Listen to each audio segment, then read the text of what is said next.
우리 눈에 가장 흔하게 띄는 풀잎이 있습니다. 무엇일까요? 세잎 클로바죠. 이 세잎 클로바, 우리 눈에 가장 눈에 띄기 쉽고 또 따로 찾지 않아도 흔히 발견되고 쉽게 찾을 수 있는 이 세잎 클로바의 꽃말은 행복입니다. 그런데 이와는 달리 네잎 클로바는 눈에 쉽게 띄지 않는 매우 희귀한 꽃잎으로서 그 꽃잎의 꽃말은 바로 행운이지요. 그래서 많은 사람들은 이 네잎 클로바를 찾으면 행운이 찾아온다는 아주 굳은 믿음을 가지고 이 네잎 클로바를 찾아 헤맵니다.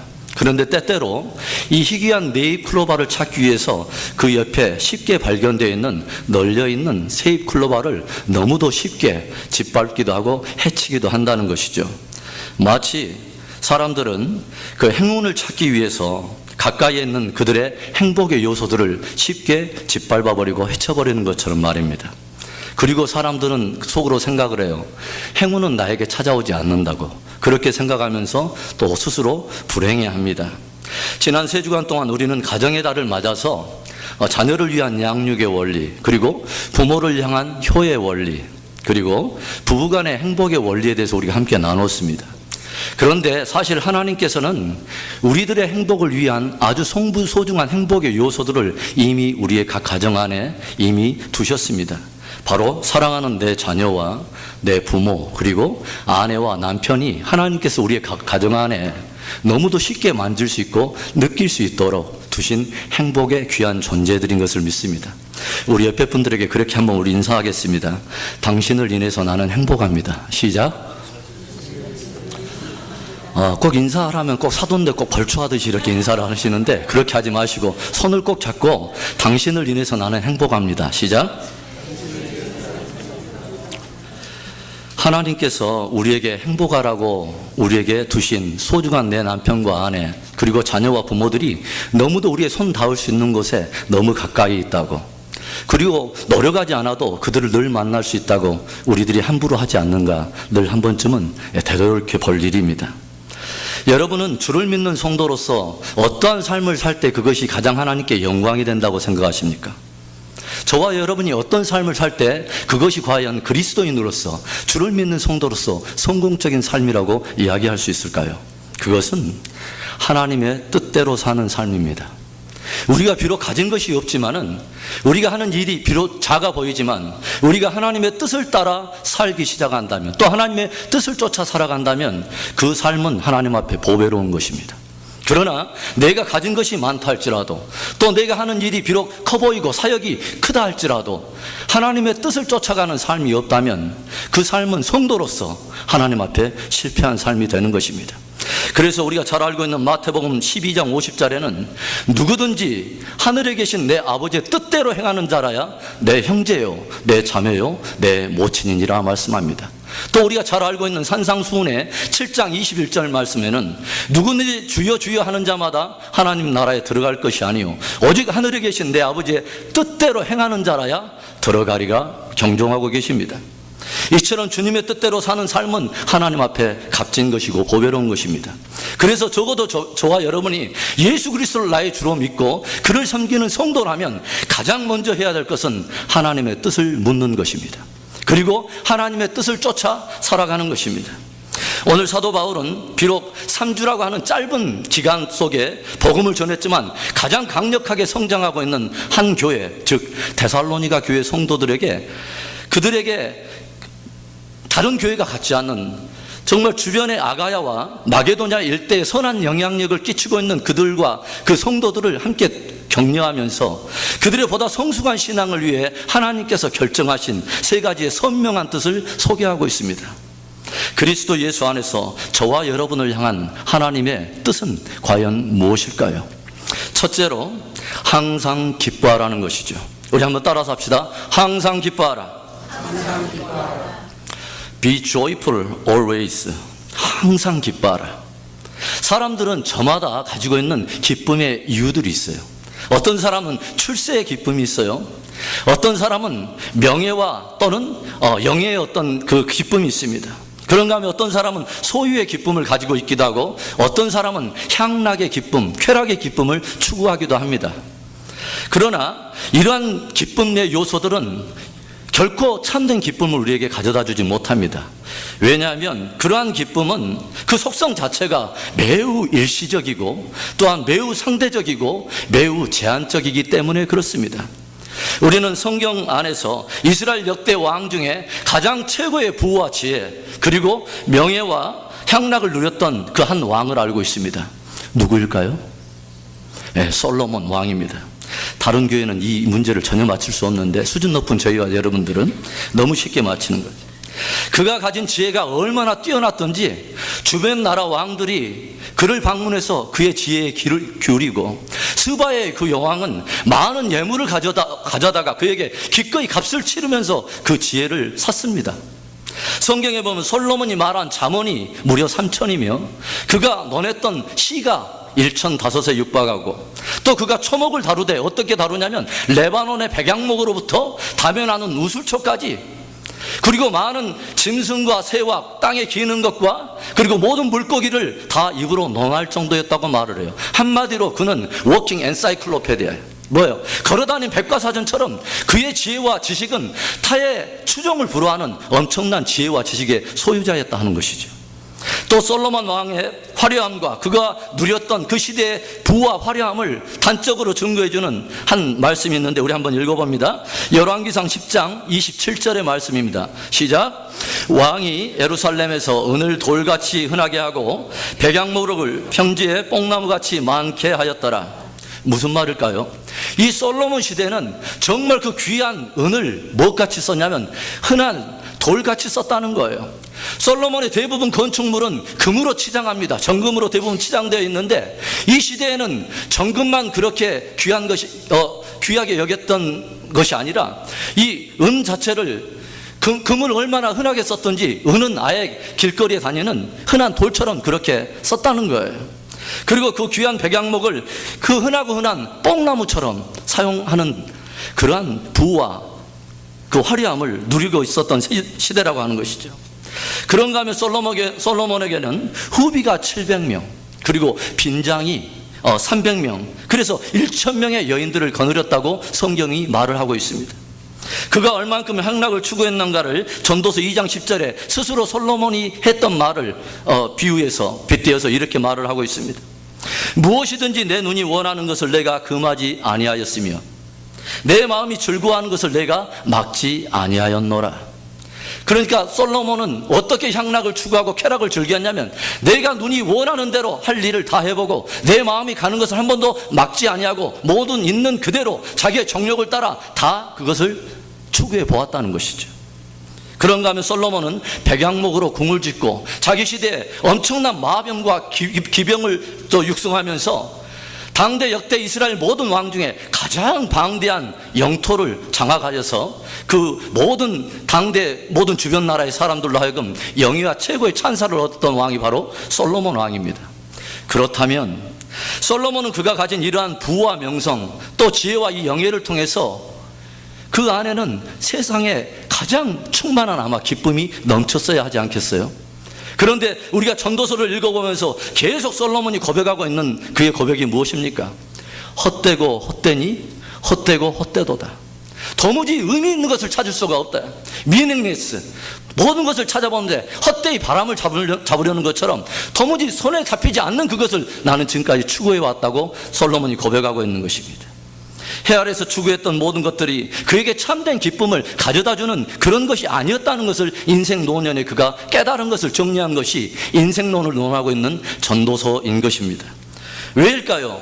왜 이런 것들이 솔로몬에게 참된 기쁨을 가져다주지 못하고 그것을 추구해가는 우리에게 참된 기쁨을 줄 수 없을까요? 설교 초두에 제가 말씀한 것처럼 이러한 것들은 지극히 일시적이고 지극히 상대적이고 지극히 제한적이기 때문에 그렇습니다. 오늘 사도 바울이 데살로니가 성도들에게 항상 기뻐하라 이 권면하고 있는 그 기쁨은 솔로몬이 추구했던 그런 것으로 오는 그런 기쁨이 아닙니다. 항상 기뻐하라 도전하고 있는 그 바로 앞절 데살로니가전서 5장 15절의 말씀을 우리 한번 주의 깊게 한번 읽어보겠습니다. 시작. 삼가 누가 누구에게든지 악으로 악을 갚지 말게 하고 오직 피차 대하든지 모든 사람을 대하든지 항상 선을 조치라. 아멘. 사도 바울이 데살로니가전서 17장에 보면 데살로니가 지역에 가서 복음을 전함으로 인해서 많은 유대인들이 사도 바울과 복음을 듣고 그리스도인으로서 개종한 이 모든 교회와 성도들을 핍박하기 시작합니다. 그리고 그들은 자기가 가진 믿음으로 인해서 핍박뿐만이 아니라 궁핍을 경험하게 됩니다. 그런데 사도 바울이 그 어려움과 공고함 속에 사로잡혀 있는 그 교회와 성도들에게 오늘 이 말을 도전하는 것입니다. 항상 기뻐하라. 항상 기뻐하라. 그래서 사도 바울이 던지는 이 기쁨의 도전은 적어도 솔로몬이 추구했던 그런 지혜와 부나 또는 명예나 이런 것으로 쾌락으로 오는 그런 기쁨의 수준이 아니라 좀 더 차원이 다른 기쁨을 도전하고 있다고 하는 것이죠. 그러면 바울이 도전하는 기쁨은 어떤 기쁨입니까? 우리 빌립보서 4장 4절의 말씀을 우리 한 목소리로 다시 한번 읽어봅니다. 시작. 주 안에서 항상 기뻐하라. 내가 다시 말하노니 기뻐하라. 다시 한번 따라서 합시다. 주 안에서 항상 기뻐하라. 우리가 진실로 기뻐하려면요, 정말 진실로 기뻐하려면 우리가 추구하는 기쁨의 이유가 영원한 것이어야 합니다. 우리가 정말 기뻐하려면요, 우리가 기뻐할 수 있는 그 기쁨의 대상이 상대적인 것이 아니라 절대적인 것이어야 돼요. 변함이 없어야 돼요. 한마디로 우리가 진실로 항상 기뻐할 수 있으려면 우리의 기쁨의 이유가 달라져야 한다고 하는 것이죠. 기쁨의 이유가 달라지면 우리는 진정으로 기뻐할 수 있어요. 그러면 어떻게 우리가 기뻐할 수 있는 그런 기쁨의 이유가 달라질 수 있을까요? 그것은 진실로 우리의 존재가 바뀔 때 기쁨의 이유도 달라진다고 하는 것이죠. 그래서 사도 바울이 오늘 말하는 것은 그냥 단순히 기뻐하라는 게 아니에요. 뭐라고 말하냐면 주 안에서 기뻐하라. 주 안에서 기뻐하라. 이것이 바로 그리스도 예수 안에서 너희를 향하신 하나님의 뜻이라고 말하고 있는 것입니다. 오늘 항상 기뻐하라고 도전하고 있는 여러분, 사도 바울의 삶을 조용히 묵상해 보세요. 그가 처해 있는 환경이나 상황이나 이런 조건을 생각한다면 그가 많은 사람들에게 항상 기뻐하라고 말할 수 있는 그런 계제는 아닙니다. 그가 예수 그리스도를 믿고 난 후에 그에게 늘 친구처럼 동행하고 있는 그런 삶이 무엇입니까? 매맞음, 비난, 그리고 배척당함과 심심하면 감옥에 들어가서 내일을 알 수 없는, 한치 알 수 없는 불투명한 내일을 사는 그런 고난과 핍박의 연속이었던 것을 우리는 잘 알고 있습니다. 그런데 바울은 이런 것들이 그를 흔들어 놓을 수 없는 차원이 다른 놀라운 기쁨의 능력, 놀라운 그 기쁨의 이런 것들을 그 안에 소유하고 있다고 말을 하는 것입니다. 이 세상에 그 무엇과도 바꿀 수 없는, 또 바꾸지 않을 놀라운 기쁨을 지금 말하는 것이죠. 주 안에서 항상 기뻐하라. 내가 다시 말하노니 기뻐하라 하는 지금 도전하고 있는 이 말은 빌립보서에 기록되어 있는 말씀인데, 우리가 잘 알다시피 빌립보서는 옥중서신 중에 하나입니다. 그래서 그가 사람들 하여금 주 안에서 기뻐하라 라고 도전하고 있는 이 말씀을 기록하고 있는 지금 사도 바울은 어디서 이 글을 지금 기록하고 있냐면 싸늘한 냉기가 드리워져 있는 그 추운 그리고 외로운 로마 감옥에서 이 글을 쓰고 있다고 하는 것이죠. 그런데 우리가 빌립보서를 한번 읽어보세요. 나중에 그 어디에서도 어두운 면을 찾아볼 수 없는, 세상이 줄 수 없는 참된 주 안에서 누릴 수 있는 엄청난 그 기쁨과 벅찬 가슴으로 감격과 환희를 노래하고 있는 게 바로 빌립보서입니다. 오히려 저 창살 밖에서 참된 기쁨의 이유를 가지지 못하고 오히려 엉뚱한 것에 기쁨의 이유를 찾아가 다니고 있는, 그것에 갇혀있는 많은 영혼들을 향해서, 그리고 저 창살 밖에서 솔로몬이 그렇게 헛되다고 말하는 그 잘못된 기쁨의 이유를 가지고 행복을 찾아, 또 기쁨의 이유를 찾아서 살고 있는 그 많은 사람들을 향해서 오히려 갇혀있는 자로서 자유한 자들에게 주 안에서 기뻐하라, 주 안에서 기뻐하라, 이것이 그리스도 예수 안에서 너희를 향하신 하나님의 뜻이라고 도전하고 있는 것입니다. 사랑하는 성도 여러분, 존재가 바뀌지 않으면요 절대로 기쁨의 이유가 바뀌지 않습니다. 그리고 기쁨의 이유가 바뀌지 않는다면 저와 여러분은 참된 기쁨을 맛볼 수가 없게 되는 것입니다. 참된 기쁨이 어디서 올까요? 주님을 만나는 것입니다. 참된 기쁨은 주 안에만 있는 거예요. 왜냐하면 주 안에 있는 것만이 영원한 것이기 때문에 그래요. 주 안에 있는 것만이 일시적인 것이 아니라 흔들림이 없고 영원한 것이고 절대적인 것이고 그것이 하늘에 속한 신령한 것이기 때문에 그렇습니다. 우리가 예수님을 믿고 구원을 얻을 때 성경은 무엇이 우리 안에 부어졌다고 말을 하냐면 성령이 우리 안에 역사하신다고 그래요. 그래서 고린도전서 6장 19절에 무엇을 말합니까? 너희가 하나님의 성전인 것과 하나님의 성령이 너희 안에 거하시는 것을 너희가 알지 못하느냐? 저와 여러분은 하나님의 성전입니다. 하나님의 성령이 거하는 하나님의 성전이에요. 그러면 예수 그리스도를 믿음으로 말미암아 성령이 우리 안에 역사함으로 우리 안에 자연스럽게 나타나는 열매들이 무엇일까요? 성령의 여러 가지 열매 중에 뭐요? 사랑과 그 다음에 열매가 뭐죠? 희락, 기쁨의 열매. 존재가 새로워지니까, 존재가 그리스도 예수 안에서 새로운 피조물로 변하니까 기쁨의 이유들이 달라지는 것이죠. 그래서 우리 안에 자연스럽게 맺히는 기쁨의 열매가 있다는 것이죠. 어떤 교회에서 전도를 나갔다고 그래요. 2개의 교회에서 전도를 나가는 거죠. 그런데 어떤 사람들이 동네길을 이렇게 배회하다가 택시 기사에게 물었대요. 아저씨, 저에게 성령 충만하고 저 행복한 신앙생활을 할 수 있는 교회로 저를 좀 데려다 주세요. 그러니까 이 택시 기사가 아무 말도 하지 않고 어떤 교회 앞에 딱 이렇게 내려주더래요. 그리고 나서 아저씨는 어디 교회 다니세요? 물었대요. 그러니까 택시 기사가 저는 교회를 다니지는 않습니다. 그런데 어떻게 이 교회가 좋은 교회고 행복한 교회란 걸 어떻게 알아요? 글쎄요, 예배를 끝나고 나올 때 두 교회에 나오는 성도들의 모습이 극히 대조를 이루는 것을 저는 보았습니다. 한 교회에서 나오는 그 성도들은 기쁨이 충만하고 자기들끼리 뭔가를 모르는데 얼마나 기뻐하면서 서로 교제하는 모습을 보고, 아, 이 교회는 참으로 기뻐하는 교회고 사랑이 넘치는 교회구나, 주님이 역사하는 교회라 하는 것을 알았다는 거예요. 우리 은혜 비전교회가 그런 교회 될 수 있기를 바랍니다. 은혜 삐진 교회가 아니라 은혜 비전교회 말입니다. 그래서 적어도 우리가 예수 그리스도를 내 안에 모신 참된 성도라면 세상 사람들은 술을 먹고 노래방에 가서 노래가 나와요. 그런데 정말 주 안에 거듭나고 존재가 새롭게 되고 기쁨의 이유가 달라진 저와 여러분들 안에는 그런 것들을 먹지 않아도 우리 안에 나를 믿는 자는 성경의 이름과 같이 그 배에서 생수의 강이 넘쳐오리라, 기쁨의 열매로 이런 노래를 불러요. 예수님이 좋은 걸 어떡합니까? 예수님이 좋은 걸 어떡합니까? 그 노래 여러분 아세요? 아시죠? 우리 한 번만 불러보죠. 시작. 예수님이 좋은 걸 어떡합니까? 예수님이 좋은 걸 어떡합니까? 세상에 어떤 것도 비길 수 없네. 예수님이 좋은 걸 어떡합니까? 이런 노래 부를 때는 가만히 앉아서 부르는 것이 아니라 우리 옆으로 이렇게 몸을 좀 흔들면서 불렀는데, 우리끼리 예배 드리는데 뭐가 그렇게 어색합니까? 다시 한번 옆 사람 한번 손으로 잡고 우리 한번 불러봅시다. 우리가 은혜 받는 게 중요하지. 우리 한번 다시 한번 불러봅시다. 시작. 예수님이 좋은 걸 어떡합니까? 얼쑤. 예수님이 좋은 걸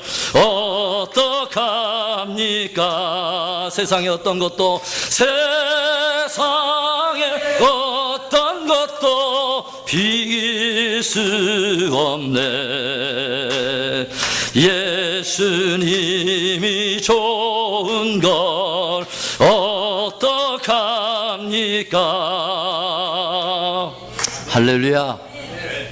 어떤 글에 보니까 정말 당신이 행복한 삶, 기쁜 삶을 살기를 원한다면 그리스도 예수 안에서 그리스도인들만이 가질 수 있는 joy, 이 단어의 이니셜을 따라 살면 당신이 진정한 행복한 삶을 살 수 있다는 글을 읽은 적이 있어요. 그 글은 어떤 글이냐? 당신이 정말 그리스도 예수 안에 참된 기쁨의 삶을 살기를 원한다면 J, Jesus first. 이 첫째는 예수 그리스도를 중심으로, 그 다음에 O, other second, 내 이웃을 내 몸과 같이, 둘째는 내 이웃을 위해서, 그리고 you, why, you the last, 셋째는 당신의 삶을 위해서. 이 삶의 우선순위를 지키면 그리스도 안에서 참된 기쁨을 누릴 수 있을 거라고 하는 그 글을 읽은 적이 있어요.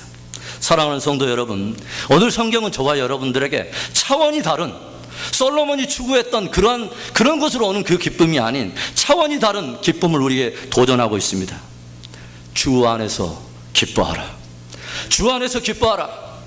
이것이 너희를 향하여 하나님께서 정하신 그리스도 안에 있는 주님의 뜻이라고 말합니다. 새로운 존재에게는요, 새로운 기쁨의 이유가 있습니다. 주 안에서 항상 기뻐하며 승리하는 저와 여러분들 되시기를 축원합니다. 저와 여러분을 향한 또 하나님의 뜻이 무엇입니까? 둘째로 쉬지 말고 기도하라는 것입니다. 따라서 합시다. 쉬지 말고 기도하라. 우리들은 흔히 기도를 뭐라고 정의합니까? 주일학교 아이들에게 가르칠 때 기도는 영혼의 호흡이에요, 이렇게 가르치잖아요. 우리도 한번 따라서 해봅시다. 자꾸 따라서 하는 게 의미가 있어요. 자, 따라서 합시다. 기도는 나와 하나님과 대화하는 거예요. 한 번만 더. 기도는 영혼의 호흡이에요. 호흡은 그 성격이 뭐예요? 쉴 수 있는 게 아니에요. 쉬어서 되는 것이 아니에요. 마치 태아가 어머니와 탯줄로 연결해서 그 탯줄을 통해서 어머니의 모든 것을 생명으로 누리는 것처럼 기도는 나와 하나님과 생명으로 호흡하여 하나님께로부터 모든 것을 공급받고 은혜와 능력을 체험하게 되는 영혼의 탯줄과도 같은 게 바로 기도인 것입니다. 우리가 하나님의 뜻대로 사는 것이 정말 하나님께 영광이 되는 것을 아는 믿음의 성도라면 가장 먼저 구해야 될 것은 하나님의 뜻이 무엇인가를 묻는 것입니다. 그리고 그 뜻대로 살아갈 수 있도록 능력을 구하는 거예요. 그래서 그렇게 살아감으로 인해서 하나님께 열매를 맺는 것이 우리 성도의 마땅한 바입니다.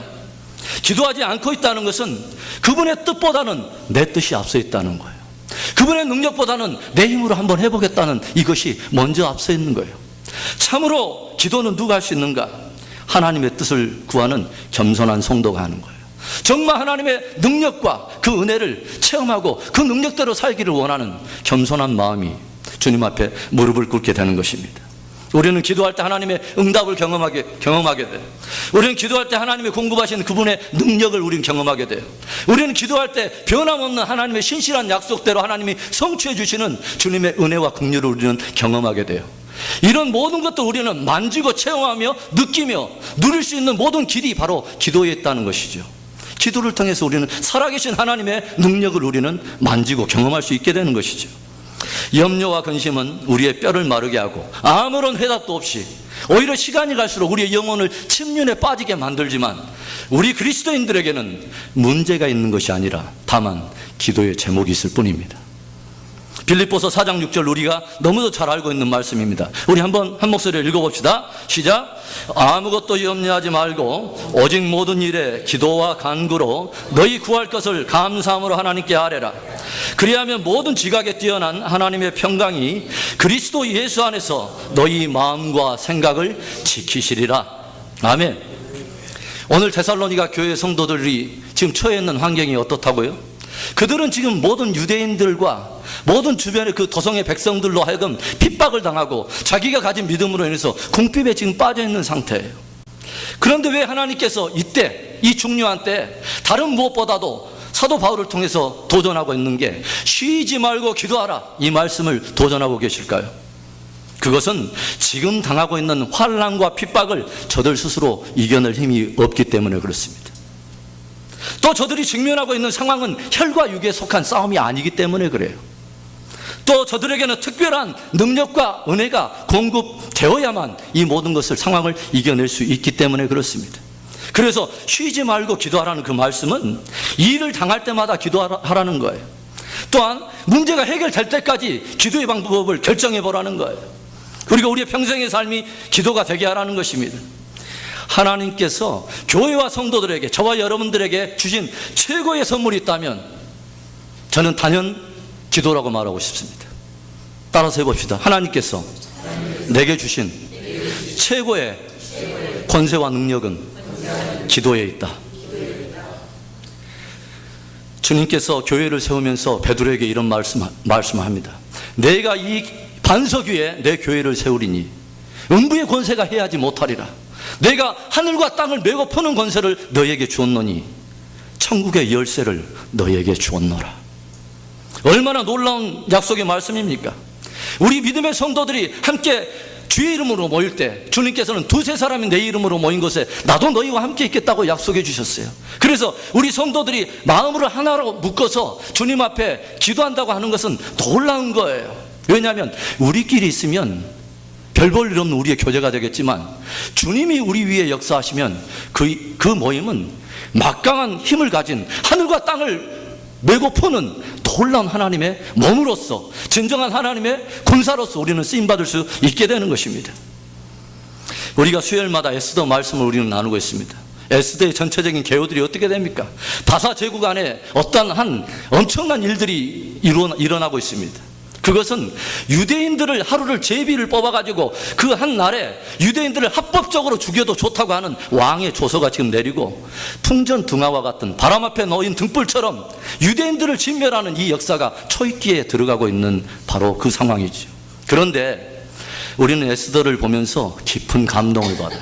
그것은 이 위기의 때 모르드게와 모든 유대인들이 무엇을 결정했느냐 하는 거예요. 그들이 무엇을 결정합니까? 모든 것을 다 내려놓고 자기가 죄를 뒤집어 쓰고 굵은 베옷을 입고 기도하기 시작하는 것입니다. 금식하며 기도하기 시작하는 거야. 상천하지에 하늘과 땅 아래 오직 이 문제를 해결할 수 있는 유일한 분이 하나님인 것을 믿고 하나님 앞에 엎드리며 구원을 구하고 있는 것이죠. 마침내 왕후였던 에스더도 왕후의 옷을 다 제쳐버리고 그도 역시 죽으면 죽으리라 생명을 담보로 기도의 자리로 내려가서 굵은 베옷을 뒤집어 씁니다. 그리고 온 유대인들이 생명을 걸고 한 목소리로 하나님 앞에 전심으로 기도할 때에 성경은 우리에게 무엇을 보여주냐면 바사 제국 안에 있는 이미 왕의 조서가 내렸음에도 불구하고 이 모든 것을 대전세를 뒤엎는 대반전의 역사를 우리에게 보여주는 것이죠. 장대 모르드게를 매달려 했던 바로 그것에 오히려 하만이 매달리고 유대인들을 잡아 죽이려고 했던 제비 뽑았던 그 날에 오히려 유대인을 진멸하려고 했던 사람들을 오히려 합법적으로 죽일 수 있는 대반전이 일어난 거예요. 모든 유대인들이 한 목소리로 하늘 아버지를 향해서 전심으로 울부짖으면서 기도할 때 이미 이 전쟁은 하나님 앞에 속한 전쟁이 됩니다. 그리고 하나님께서 개입에 들어오면서 모든 상황은 다 대반전을 이루는 것이죠. 잠이 오지 않은 그날 밤에 하나님의 섭리가 왕의 마음을 움직이기 시작해요. 우리가 기도하면서 늘 기억해야 될 것은 하나님은 우리의 입을 지으신 그분은 반드시 들으신다고 하는 것이죠. 우리의 귀를 지으신 이는 반드시 그분은 듣고 한번 그분의 입술에서 정한 그 약속의 말씀을 반드시 그를 믿는 성도와 교회를 위해서 반드시 실행하시는 약속에 신실하신 하나님이신 것이죠. 저는 성경을 읽으면서 그런 생각을 해봐요. 만일 그때 저들이 기도를 하지 않았다면 어떻게 됐을까? 만일 그 유대인들이 기도가 아닌 다른 방법을 통해서 이 일을 해결하려고 인간적인 방법을 썼다면 어떤 운명이 저들을 기다리고 있었을까? 이것을 깊이 묵상하면서 이 유대인들과 온 모르드게와 에스더가 한 힘으로 믿음으로 결정한 그 기도라고 하는 방법은 얼마나 놀랍고도 얼마나 영광스러운 결단이며 선택이었는가. 그리고 그 모든 상황을 바꿔버린 기도의 자리는 그 유대인들에게 얼마나 영광스러운 자리인가.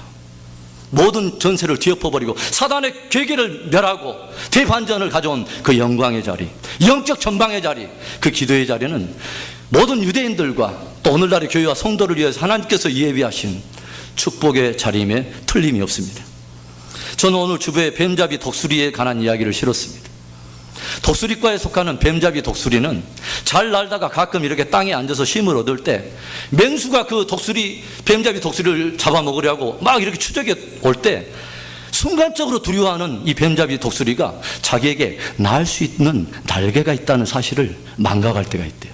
깜빡 잊어버리고 뒤에서 막 맹수가 찾아오면은 날면 그냥 날아갈 수 있는데 계속 뛰어가지고 결국은 이 맹수에게 아름답게 잡혀서 아주 품위 있게 죽는다는 그런 이야기가 있어요.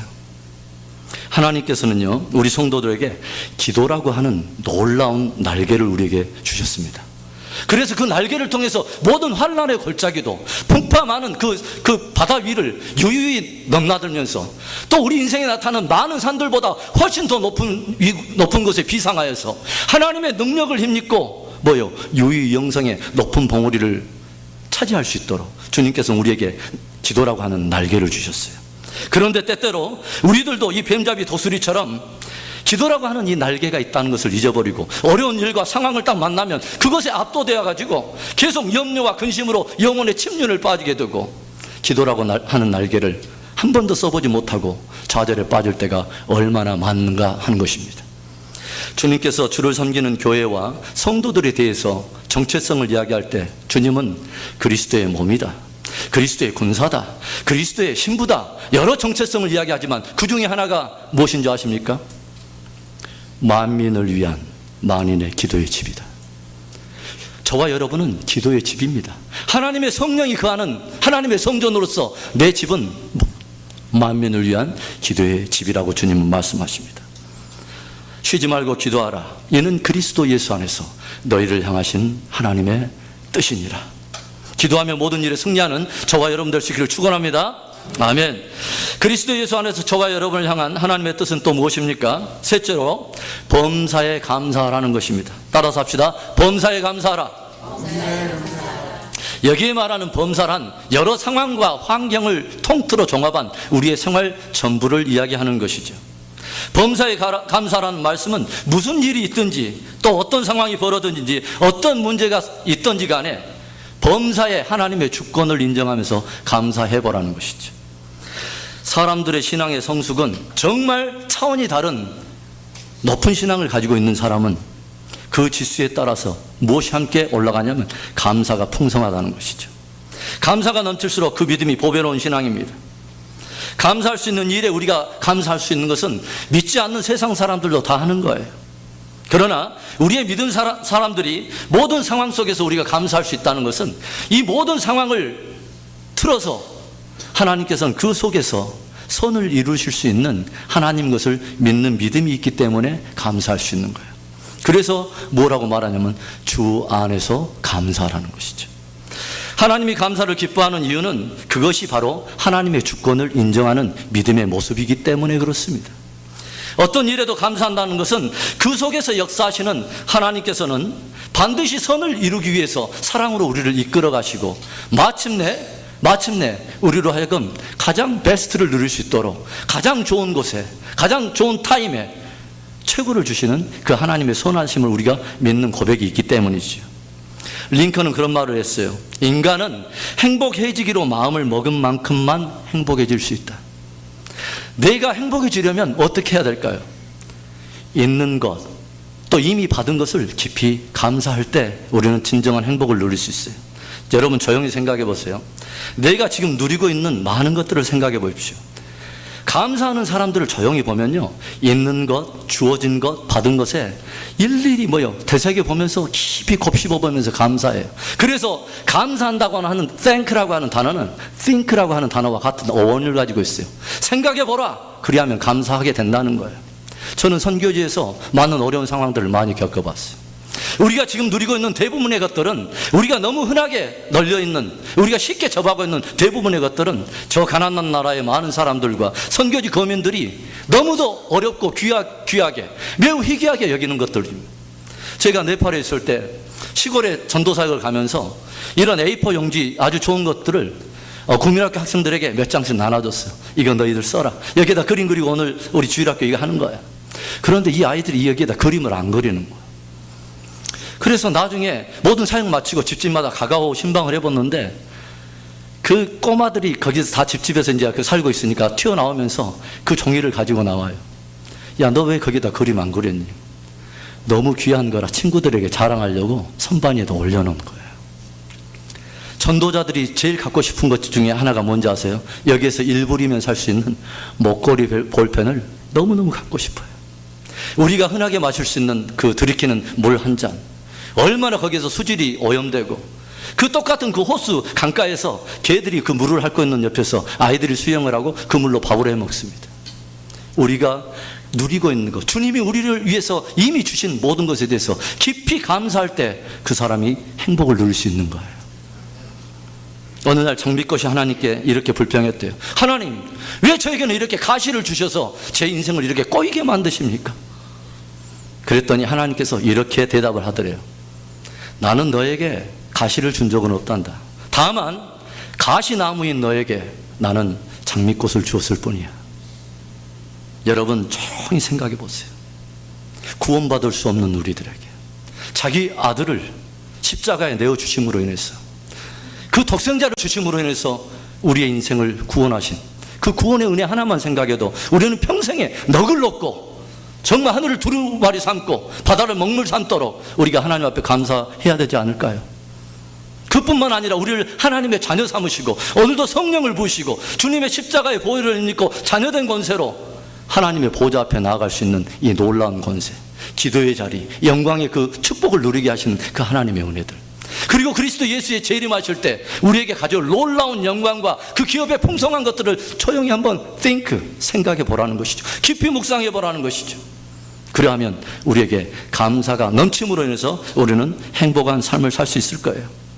가시나무인 저와 여러분에게 주님께서 베풀어 주신 장미꽃이, 그 은혜가 얼마나 놀랍습니까?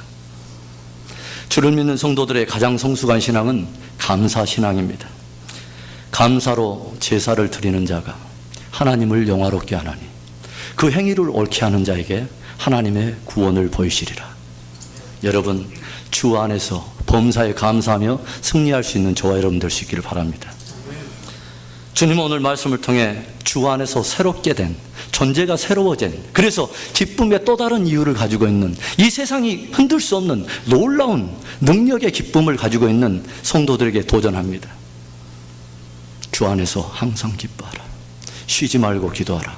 범사에 감사하라. 이 말씀을 따라, 이 하나님이 정하신 하나님의 뜻인 이 말씀을 따라서 기쁨의 열매, 기도의 열매, 감사의 열매를 우리 삶 속에 풍성히 결실해서 하나님께 영광 돌리게 되는 저와 여러분들 되시기를 주의 이름으로 축원합니다. 기도하겠습니다.